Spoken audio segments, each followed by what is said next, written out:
Oh, my stuff's still there.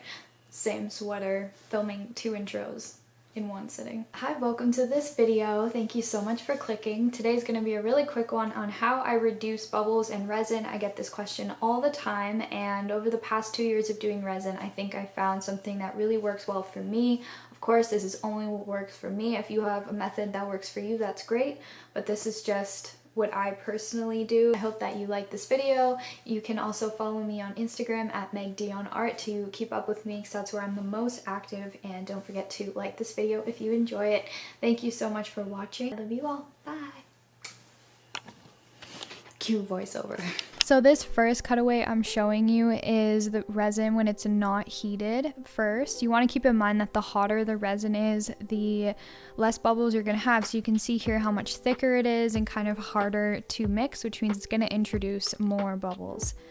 So this is me after mixing for 4 minutes. You can see that it's almost white because there's so many bubbles. I know the background on this painting's white, but look how white the actual resin is itself. So the actual method I use is getting really hot water and putting it in a container, and then I take my resin and hardener and pour it each into separate cups. My brand is just equal mixtures of both.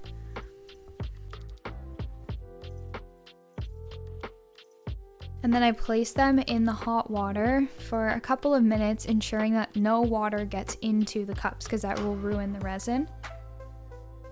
After a couple minutes, I take them out and I thoroughly dry them with a Kleenex or whatever I have around, and I make sure they're super dry. And you can see the difference in the consistency here. The resin is almost like water itself, and that is the key to less bubbles. A lot of people also say to mix with plastic versus wooden popsicle sticks, but I don't really find the popsicle sticks make it that bad. So I set my timer or stopwatch for 4 minutes, and I mix super slow. If you mix fast, you're going to introduce a lot more bubbles, especially if you're lifting the popsicle stick in and out of the resin. And I use my heat gun periodically throughout this process as well to pop bubbles and keep the resin nice and hot. Here is a side-by-side of the methods together so you can really see it and the difference that it makes.